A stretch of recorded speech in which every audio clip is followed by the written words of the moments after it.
There's a region of our planet that no human being has ever visited. No one has ever seen this place. Yet what happens here affects every one of us, every day of our lives. It's 2,000 miles beneath our feet. The Earth's molten core. Here, a vast ocean of liquid iron generates an invisible force. The Earth's magnetic field. It's what makes our compasses point north, but it does a lot more. It helps to keep the Earth a living planet. Our neighbors, Venus and Mars, have only weak magnetic fields, which means they're unprotected from the deadly radiation sweeping through the solar system. The Earth, on the other hand, exists within a vast magnetic cocoon. A force field that for billions of years has sheltered us on our journey through space. But now, scientists have made a startling discovery. It seems there's a storm brewing deep within the Earth. A storm that is weakening our vital magnetic shield. It's the buzz when I'm full of your sweet magnetic pull. The Earth's magnetic field has been our protector for millennia, and now it appears it's about to go away. It's our The Earth's magnetic field is getting weaker rapidly. We cannot guarantee that the magnetic field of the Earth is still going to be there 1,000 years from today. Is our invisible shield about to disappear? The question is not if that's going to happen, it's when that's going to happen.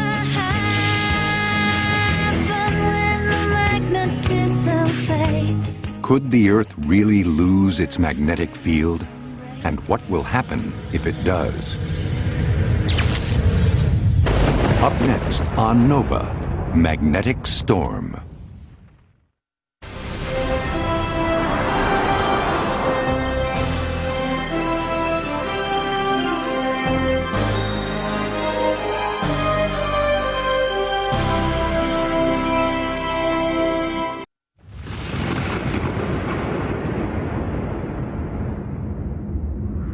Searing heat. Crushing pressure. And a billion trillion tons of molten iron. These are the conditions at the center of the Earth. This is the Sparrows Point blast furnace for Bethlehem Steel Corporation, and this is as close to the environment of the Earth's core as we have here on the surface of the Earth. Buried beneath nearly 2,000 miles of solid rock, the Earth's core is inaccessible to geophysicists like Peter Olson. About halfway to the center of the Earth, we reach the true heart of the Earth's core. An immense molten sphere of liquid iron, and that's where the Earth's magnetic field is generated. But recently, scientists have detected a dramatic change in the Earth's magnetic field. The core's ability to generate the field seems to be faltering. Today, something very strange is going on with the Earth's magnetic field. Its strength is rapidly decreasing, so fast that at the current rate, it will last only into the next millennium. It seems the Earth's magnetic field is rapidly fading.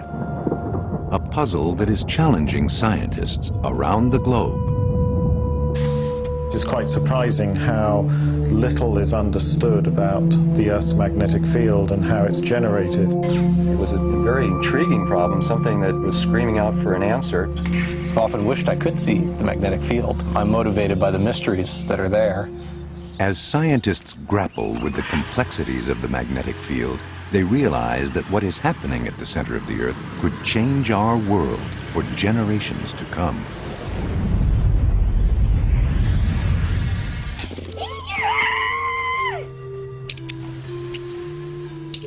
Magnetism is something we're all familiar with. Oh, look. At the end of the magnet, the paper clips stick to it. I can connect it. Oh. Its seemingly magical ability to attract I got 5 of them on. and repel delights and baffles. When the magnets are turned over one way, they don't want to go together. And when you flip them over, they want to come together and they stay together. But this mysterious force is not just a curiosity. Look at the TV. Magnetism, a close relative of electricity, lies at the heart of most modern technology. Everything from power stations to the television you're watching now. And in fact, the Earth itself is a gigantic magnet. While we are constantly aware of the pull of gravity, most of the time we are oblivious to the other force the Earth generates, the magnetic field. But space scientists like Andrew Coates know how important it really is. Magnetic field extent is really huge. It's the biggest thing really we have on Earth. The magnetic field is created deep in the Earth's core. It streams out near the South Pole, loops around the planet, and then runs back into the core near the North Magnetic Pole. This is the Earth's protective force field. Without it, we'd be in trouble. It protects us against radiation from space. It's a little bit like being in the pod here. This shields us from the weather on Earth. The magnetic field of the Earth shields us from space weather and space radiation. Space weather is nasty. The winds that blow through the galaxy are winds of radiation. Some of the most harmful from distant exploding stars.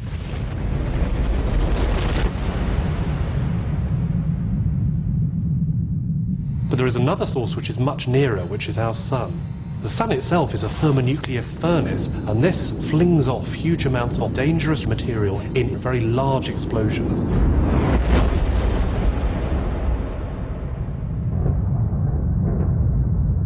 In some cases, it's about the same mass as Mount Everest actually coming towards us. Every few hours, the sun ejects billions of tons of electrically charged particles, the solar wind. Often, the Earth lies directly in the path of this onslaught. But magnetism deflects charged particles. This means that the solar wind is unable to penetrate the Earth's magnetic shield, and so flows harmlessly around the planet. The only visible signs of this drama far above our heads are the northern and southern lights, produced when solar particles trapped in the Earth's magnetic field are dragged through the atmosphere toward the poles.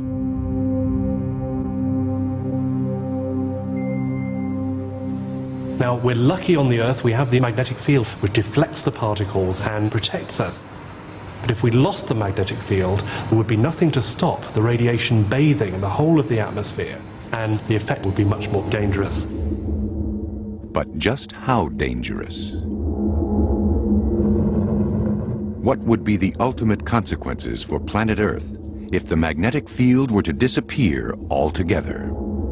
5, 4, 3, 2, 1. We have ignition.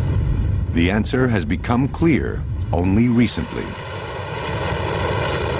And we have liftoff of NASA's Mars Global Surveyor as America begins its journey back to the Red Planet. In 1996, NASA sent a satellite to Mars. Mars has been a difficult planet to get to with spacecraft. Even after 16 missions by US and Russia and so on, we still did not know whether Mars had an intrinsic magnetic field or not. The Martian rocks. It was this long-standing question which Mario Acuna and his team from NASA hoped finally to settle. What they actually uncovered was considerably more significant. Nature had big surprises for us, beyond our wildest expectations. Hidden in the history of Mars lay the connection between magnetism and life. And here is where we develop our expensive toys, our instruments. This is our lab. Mario is one of the world's leading experts on extraterrestrial magnetic fields. He has sent instruments to measure them all over the solar system. This one went to Jupiter, Saturn, and beyond. This is Voyager 1 and 2. This one went to Mercury with Mariner 10. This one went around the orbit in the Sun. This one went to Comet Halley, for example. To measure magnetic fields, Mario uses a technique which was discovered a century and a half ago. The simplest way to measure a magnetic field is with a little magnet like we have here that has been mounted in such a way that it can move freely in 3 dimensions. And this magnet, because magnetic field is a force field, will align itself with the Earth magnetic field, in this case, in this direction that we have here, which is actually going into the core at an angle of 70 degrees here and pointing north. So that gives us an idea of the direction of the field. And you can see that, and if I perturb this magnet just slightly, how fast it recovers the original position gives us indication of the strength of the magnetic field. So it's very weak for the Earth, and if I use a strong permanent magnet, then we see that our test magnet moves much faster. So if I make this magnet work against a spring, I get an idea of not only the direction of the field, but also how strong it is. In the Mars Global Surveyor satellite, the instruments are electronic rather than mechanical, but the principle remains the same. A tiny electromagnet which works against a magnetic spring. So here's my spring, here's my magnet, and if I pass an electrical current through my spring and measure the disturbance of my magnet, which is inside, then I can transmit back to Earth the information about the strength and the direction of the field we are trying to measure.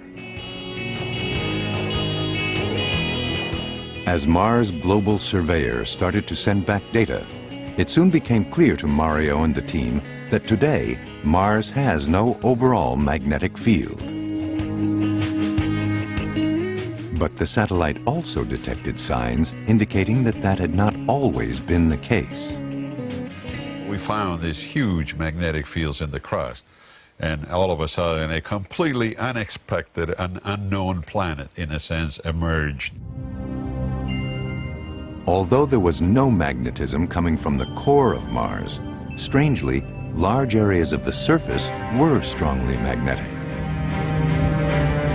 The Martian crust is mainly made of frozen lava, a remnant of the time when Mars was covered with volcanoes.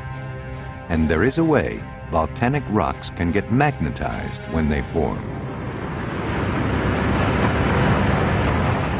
If molten rock cools in a strong magnetic field, iron-based minerals in it can pick up that magnetism, and the resulting solid rock will itself be magnetic. So, the fact that there was magnetism in the Martian crust proved that when the lava first erupted, Mars must have had a global magnetic field. And not only that, at an intensity which is 20 to 30 times that of the Earth. And so that's basically similar to Mario's team now knew that Mars had once had a magnetic shield, which it must at some point have lost. Well, not most of them, but 30 or 40. They began to wonder whether this might be the solution to one of the great mysteries of the solar system. Scientists suspect that the young Mars was in many ways an Earth-like place, with a thick atmosphere and oceans which may have harbored primitive life. But then, around 4 billion years ago, the planet entered a catastrophic decline. Gradually, the atmosphere and oceans of Mars mysteriously disappeared. The puzzle was, where did the water go? what process could have caused the loss of water? Mario realized that two dramatic events in the early history of Mars might lead him to the answer.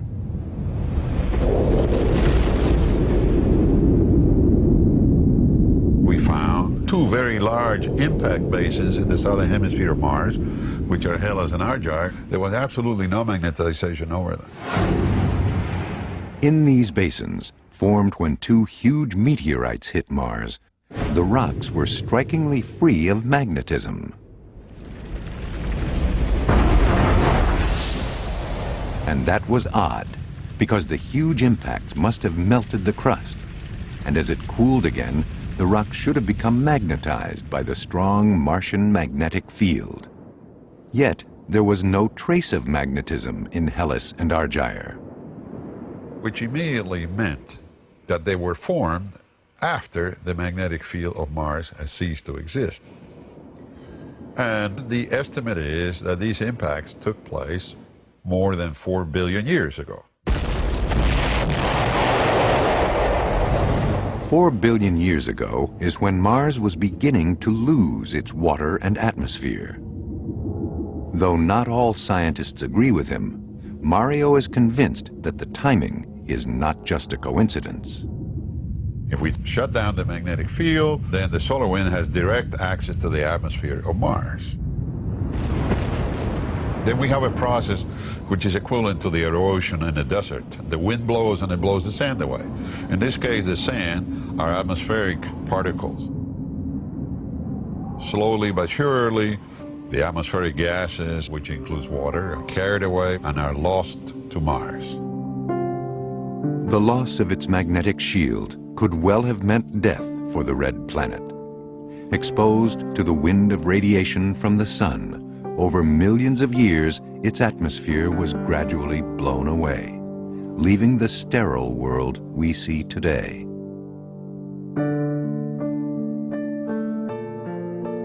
If we were to turn off the Earth's magnetic field, the same process would occur. The atmosphere of Earth would be exposed to the erosional effects of the solar wind, and it would be slowly carried away. The fate of Mars suggests that without the protection of its magnetic shield, the Earth could also become a dead planet. Which makes it all the more disturbing to learn that our own magnetic field is fading so rapidly.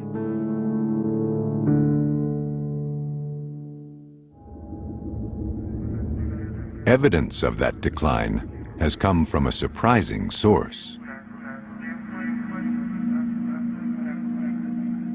People have been making pottery for thousands of years.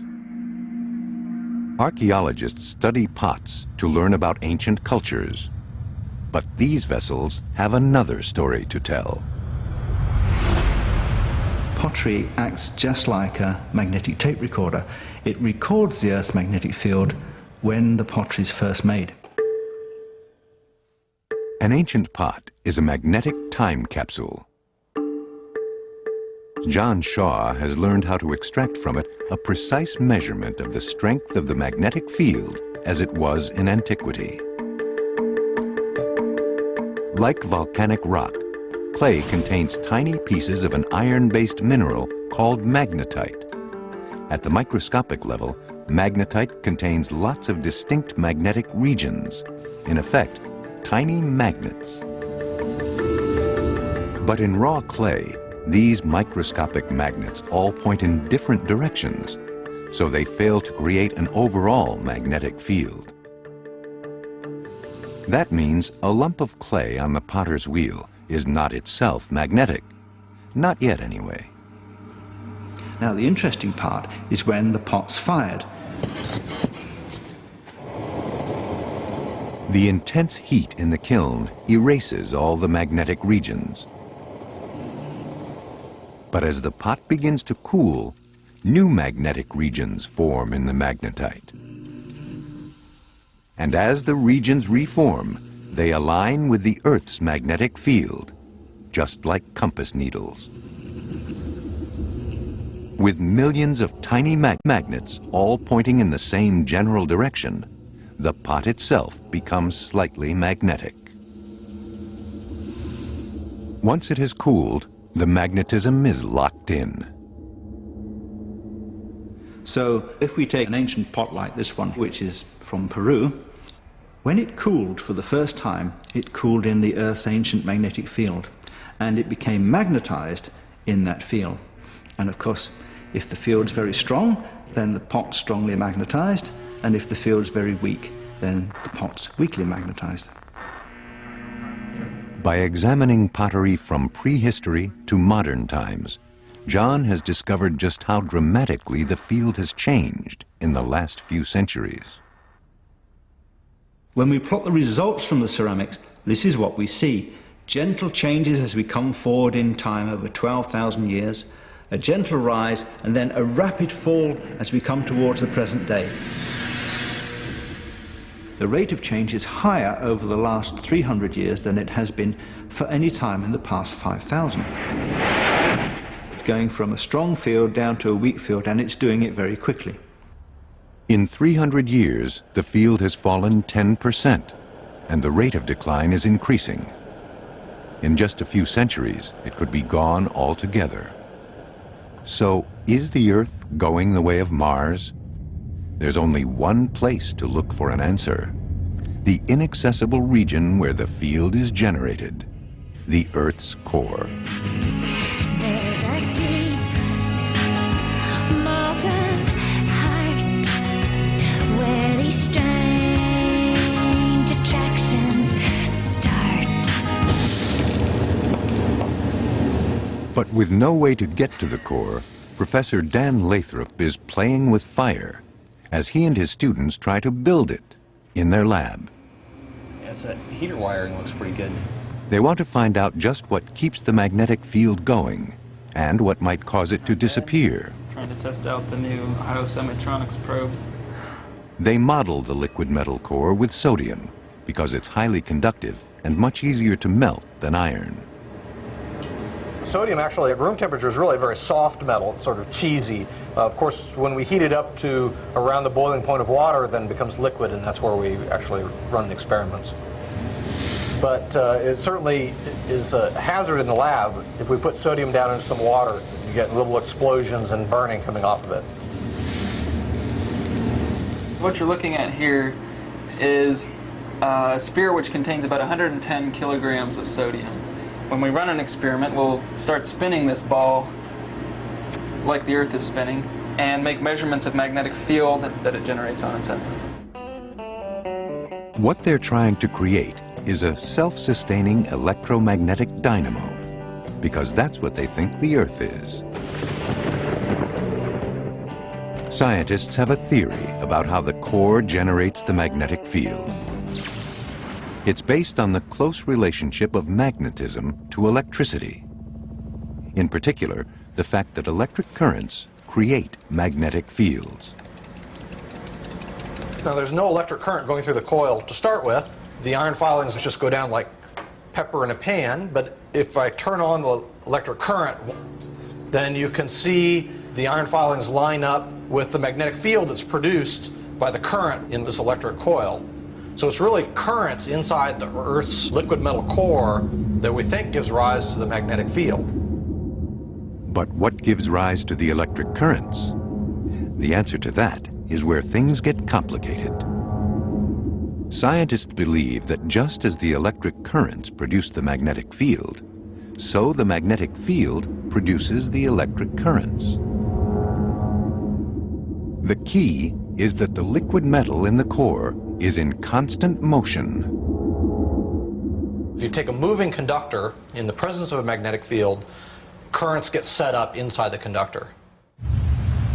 In the Earth, the moving conductor is 1 billion trillion tons of molten iron, but the effect can be seen in a simple loop of wire connected only to a meter which measures electric currents. If I move this conductor in the presence of the Earth's magnetic field, then that gives rise to currents. Once you have currents, those give rise to magnetic fields.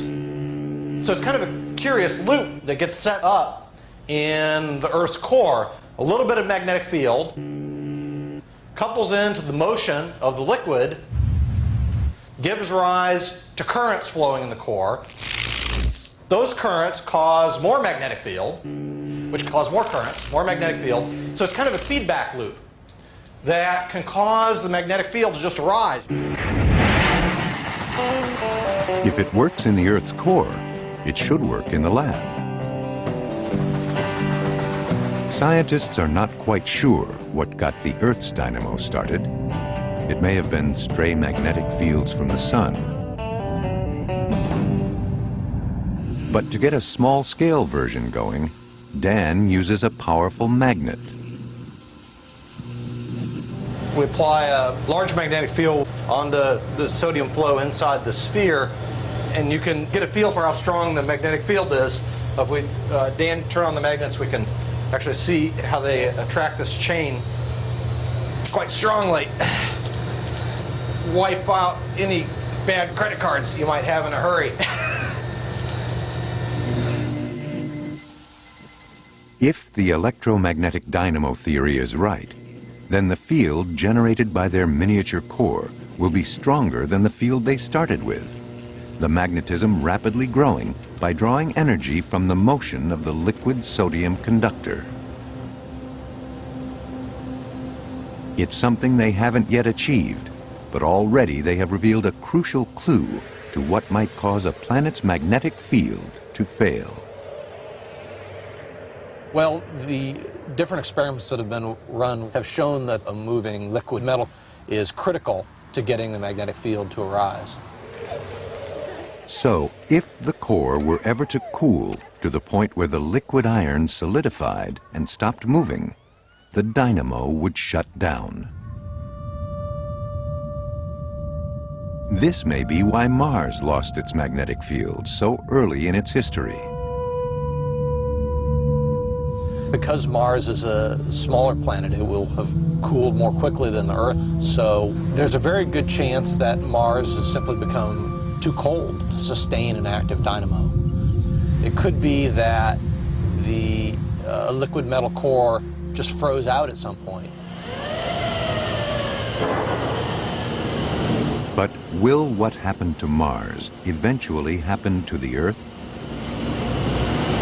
The Earth's core is very slowly cooling at the rate of perhaps 100 degrees per billion years.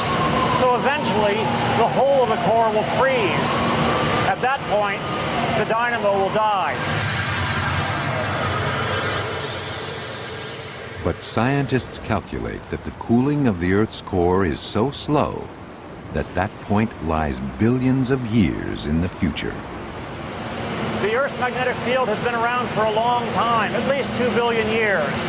It has lasted so long because it has a very large energy source in the original heat that the Earth's core inherited when it was formed. And so the Earth can sustain the magnetic field for billions and billions of years of time. What's more, the history of the field's decline revealed by the pottery record just doesn't fit the idea that the Earth's internal dynamo is shutting down. Surprisingly, the Earth's field is fading too quickly. If we were to shut down the heat flux in the core, it would take hundreds of thousands of years, perhaps millions of years, for the field to decrease.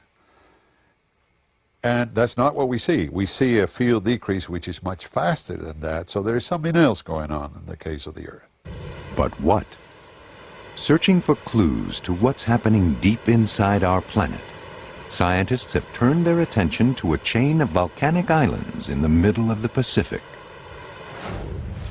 Here, there's a record of the Earth's magnetic field that stretches back millions of years. A record not of gradual decline, but of a series of spectacular magnetic upheavals.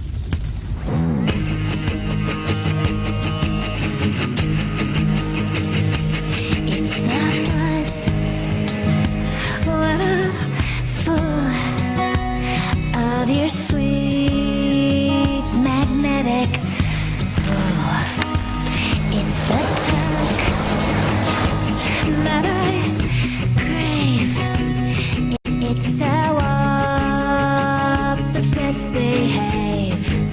On the big island of Hawaii, some of the heat that drives the Earth's dynamo finds its way to the surface. All right, now I'm in. For several years now, Mount Kilauea has been continuously erupting. Well done. Scientists from the U.S. Geological Survey need to sample the lava to keep an eye on the volcano. It solidifies pretty fast, as you can see. But geophysicist Mike Fuller is interested in the lava for another reason: what it tells him about the Earth's magnetic field. It all begins when the lava hits the sea. You can see the lavas having moved down from the volcano up here, sometimes in tubes, mostly in tubes. Now we're beginning to see it come out and go into the water and form the very newest bit of the island chain of Hawaii.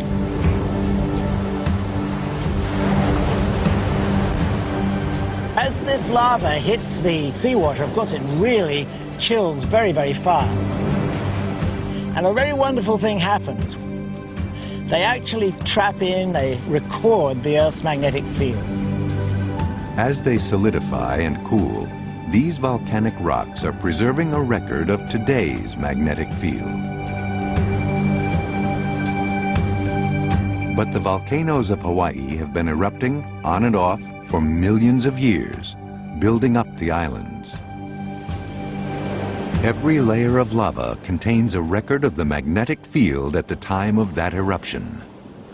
So the Hawaiian archipelago is a hidden chronicle of the Earth's magnetism stretching back 5.5 million years.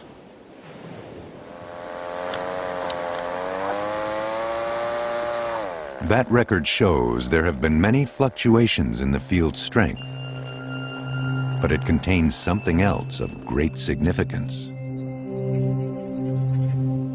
When lava cools, as with pottery, magnetic regions form within it.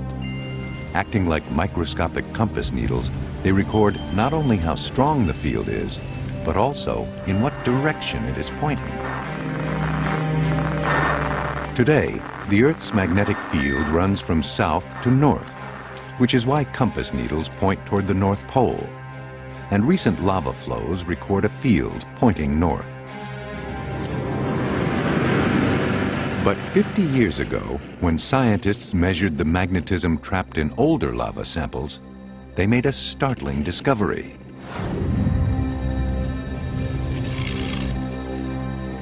The microscopic magnets within the lava were all pointing south. When we go back about 700,000 years, we find an incredible phenomenon. Suddenly, the rocks are magnetized backwards. Instead of them being magnetized to the north, like today's field, they're magnetized to the south. It seemed that prior to 780,000 years ago, Hawaiian lava must have cooled within a global magnetic field that was running to the south and away from the north, exactly the reverse of today.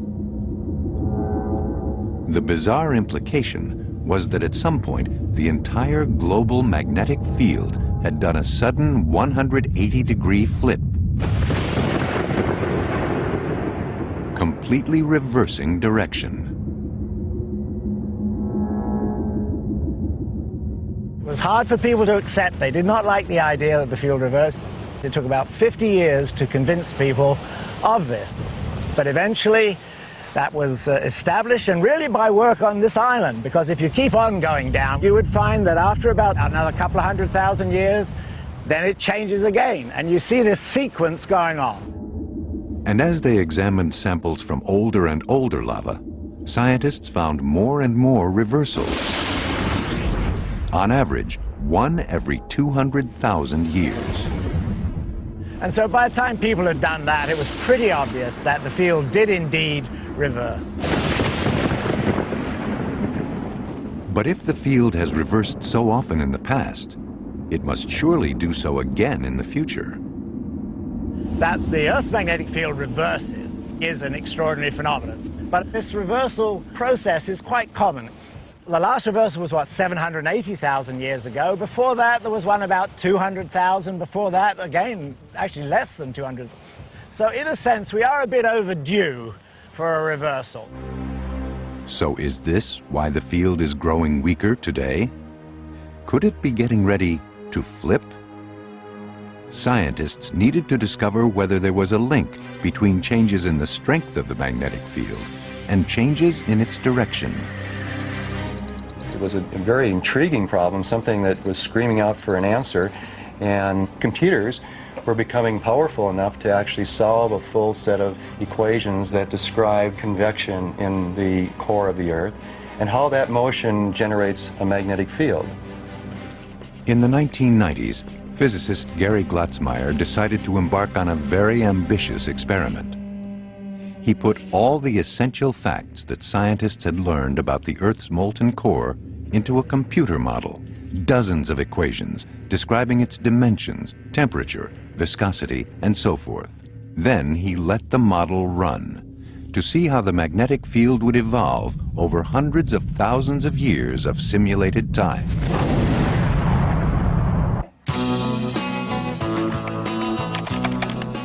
It's important to understand just how long these simulations take. Each time the computer solves the equations, it advances the whole solution one time step. And the time step is typically 10 days. And within 10 days, things don't change much, which means you have to do many, many solutions. You have to solve it millions of times, tens of millions of times, in order to be able to simulate hundreds of thousands of years, which is what we needed. One case may take 6 months of running on the fastest computers in the world. I was using supercomputers from the Department of Energy, from NASA, and the National Science Foundation, and no matter where I was, the first thing I do is make sure the computers didn't crash. So it was something I did every day, 7 days a week, for over 4 years. And I remember there was a period of time, I believe it was in the fall, and I was traveling to other universities and giving talks, and after a number of weeks I came back and decided, well, now I need to look at the details of the magnetic field, and realized that it was in the reverse polarity. It already had reverse. This is something I didn't expect. So then I looked at many snapshots during the time I was gone and realized that the field did indeed reverse spontaneously. This is the first time it happened. We were very anxious to write about it.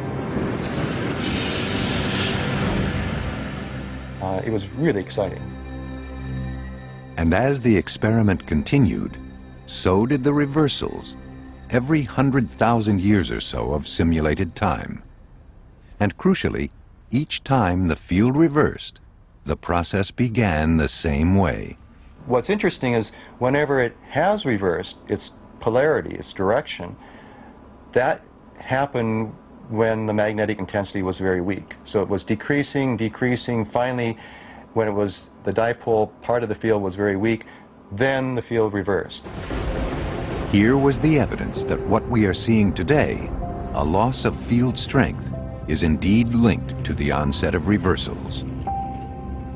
What's more, Gary could see why reversals are heralded by a weakening field. Now this movie will show part of a simulation that spans magnetic field reversal. What you see here, blue represents inward-directed magnetic field, the gold represents outward-directed magnetic field. In Gary's model, reversals seem to start with the appearance of islands of blue in the gold, and vice versa.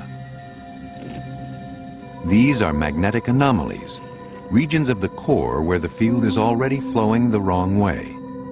As they grow, these patches where the field is reversed start to cancel out the main field, making it weaker and more liable to flip.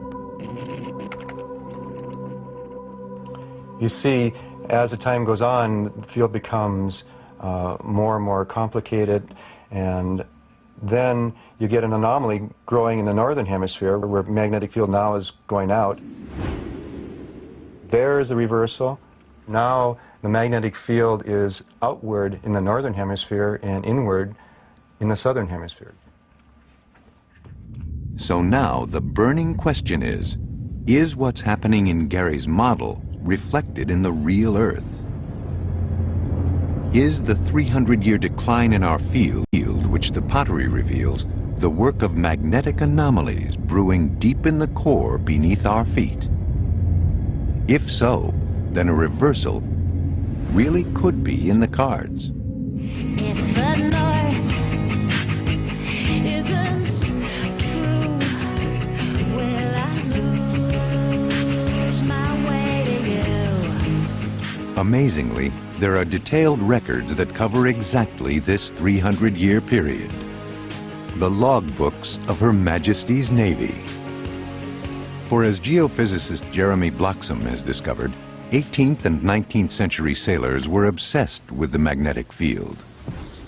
Back in the days of James Cook, when he was doing his voyages of exploration, a compass was the primary means of navigation. However, a compass needle doesn't point at true north, at the real geographical North Pole. Instead, it points at magnetic north. For sailors, knowing the difference between true north and magnetic north was a matter of life and death. But as they were well aware, magnetic north keeps moving, wandering about near the pole as the field gradually changes. So navigators needed to measure the difference between magnetic north and true north, the angle of variation. They did this by comparing their compass bearing to an astronomical calculation of true north. The trick was to find true north, and they could do this by looking at the sun at noon when it's highest in the sky, alternatively by looking at the angle the sun made at sunrise or sunset. Here on the 8th of June 1770 we have a magnetic variation of 4 degrees and 53 minutes east. Thousands of these observations, together with early measures of the local strength of the field, have enabled Jeremy to reconstruct the ebb and flow of the Earth's magnetism over the past 3 centuries. And it's what this reveals about one region in particular that's significant. We've seen very abrupt changes in the Earth's magnetic field beneath the South Atlantic Ocean. Beneath the South Atlantic, Jeremy has found clear evidence for a region of magnetic anomalies, places where the field has already started to reverse. And these anomalies are growing. As we get into the beginning of the 20th century, we see the emergence of a new patch of reverse flux, a region where the field lines, instead of coming out of the core, are looping back into the core. And that patch then drifts towards the west, hooking up with this other patch of reverse flux to create a large region, what we call the South Atlantic anomaly, where the field is about 30% weaker. And that patch has grown substantially during the last 100 years in particular. So one question we're all asking ourselves at the moment is the Earth's magnetic field about to flip? In a region of the core 2,000 miles beneath the South Atlantic, the magnetic currents have reversed direction, canceling out the main field, causing its strength to decline. If things continue like this, then we could experience a magnetic phenomenon the Earth has not seen for 780,000 years. A complete flip of the entire global field. There's really no question about whether the Earth's magnetic field will reverse again. The question is not if that's going to happen, it's when that's going to happen. Actually, in the last few hundred years, the intensity of the magnetic field on the Earth has been decreasing, which is an indication that maybe we're in for a reversal. The average time between reversals is on the order of a few 100,000 years. We're actually sort of due for one. No one has ever experienced a magnetic reversal. If this is really the beginning of a flip, what exactly will happen next?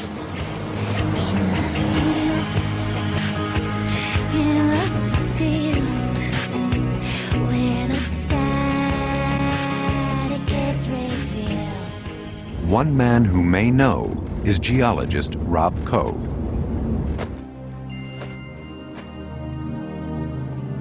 For 25 years, he's been coming to Steens Mountain in Oregon, a vast heap of hundreds of ancient lava flows.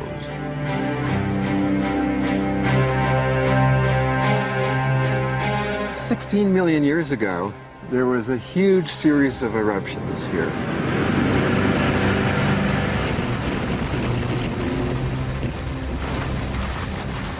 You can pick out literally hundreds of lava flows over on that wall. Each line delineates a different lava flow. It's over 3,000 feet of overlying flows. What makes Steens special is that 16 million years ago, when this lava was erupted, the magnetic field was in the middle of a flip. Taking samples from dozens of flows all the way up the mountain, Rob and his colleagues have pieced together a detailed record of this magnetic reversal, although it's so surprising that not everyone accepts it.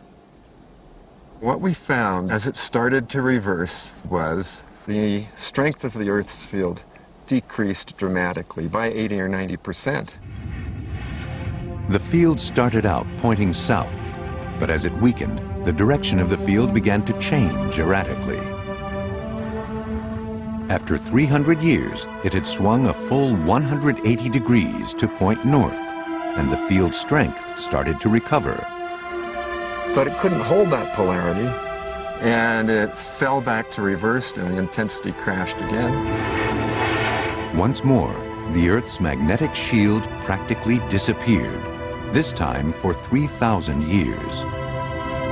What was left was changing so fast that Rob found a flow that captured these wild gyrations even as the lava cooled. And what we found was even harder to believe. The quickly chilled margins in the bottom and the top had one direction, like that of the underlying flow, and the middle portion had a direction that was 60 degrees farther away. It was just as though, while the flow cooled, the field had moved 60 degrees, which if you calculate it out, that comes to about 6 degrees of movement per day. If we were observing this with a compass, you would be able almost to see the motion with your eye. It was truly astonishing and extraordinary. The lava layers of Steens Mountain suggest we could be in for magnetic chaos, with magnetic north changing from day to day. More seriously, for perhaps thousands of years, the Earth's magnetic shield will be weakened, something that will affect every person on the planet. The intensity of the magnetic field will be weaker, maybe 10, maybe 100 times weaker than it is today, which means that more cosmic radiation will get through. This basically opens our defenses so that solar and galactic radiation can hit the atmosphere directly. And this means that the radiation at ground level increases as well. One estimate is that our overall exposure to cosmic radiation will double, and in some places it could be even worse. Today, the magnetic field focuses space radiation towards the far north and south, where few people live. But as the main field collapses, the weak field that's left will have a more complex structure. Instead of just 2 magnetic poles, there may be 4 or even 8, slowly moving across the Earth's surface. The structure of the magnetic field won't be the nice, smooth, simple dipole structure that we have today, which tends to deflect charged particles, cosmic radiation, to the poles of the Earth. Instead, there'll be several poles all around the Earth, maybe close to the equator. And so not only will the field be weaker, the field will tend to focus cosmic radiation at low latitudes where most people live. This unfortunately means more deaths from cancer. It's roughly 15 per million people per year. That is the amount of deaths we're talking about. And if you multiply that over the whole population of the Earth, that becomes a significant number. It's impossible to know for sure, But the best guess is that every year, 100,000 people would die from the increased levels of space radiation. But of course, this would still represent only a relatively small increase in the overall incidence of cancer. So it's not going to be catastrophic. It'll be something to be concerned about, but it won't be a catastrophic event. And certainly by the time it happens, civilization will have figured out how to deal with it. The field will come back. In the case of Mars, we know that the field will not come back, and it has been gone for billions of years, so the effect has been very, very serious on the Mars atmosphere. But on the Earth atmosphere, just a few thousand years of no magnetic field are not expected to result in a very large stripping of the atmosphere. Scientists now know that the magnetic reversal that is inevitably coming will have serious consequences for our descendants, but it won't be a disaster for planet Earth.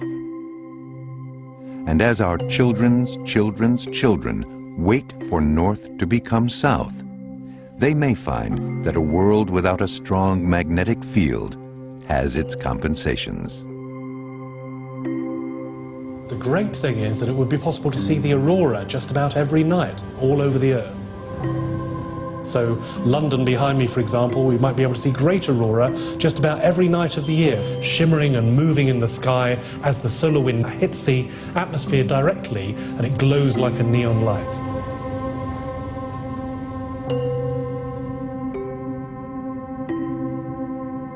Aurora will be very exciting. I can imagine a very interesting dynamic magnetic field outside of the Earth during the next reversal. I would love to see a reversal happen, but it would involve me living rather longer than I planned to, but that would be very nice. In fact, it's one of the great tragedies of life. We never see how these things work out. I'd really like to know how it does it and why it does it, and when will it do it again?